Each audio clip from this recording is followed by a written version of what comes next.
Oke, jumpa lagi dengan saya Sinongsium.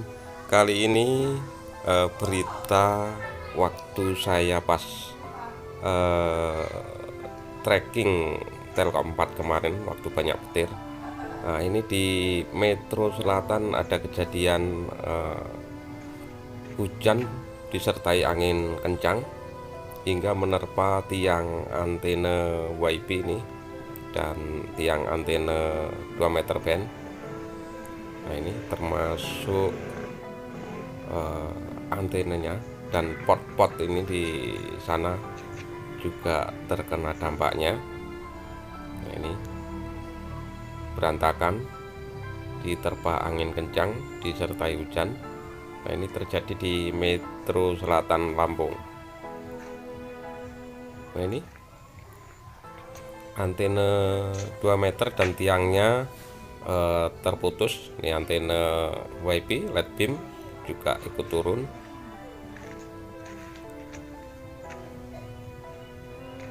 Ini antena 2 meternya ujungnya patah.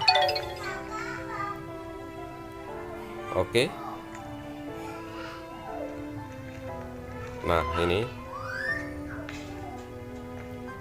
bonggol antena 2 meter dan antena LED beam. Cuman untuk antena LED beamnya masih bisa digunakan.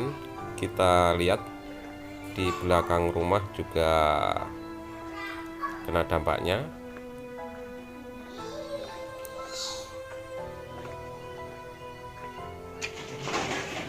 Nah, di sini untung dalam kejadian ini tidak ada korban jiwa di seputaran Metro Selatan ini.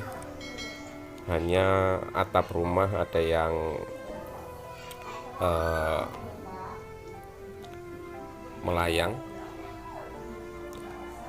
Oke, selalu waspada sahabat Sinongsium bila ada hujan sertai mendung, petir. Kita harus waspada. Terima kasih sudah menyaksikan video saya.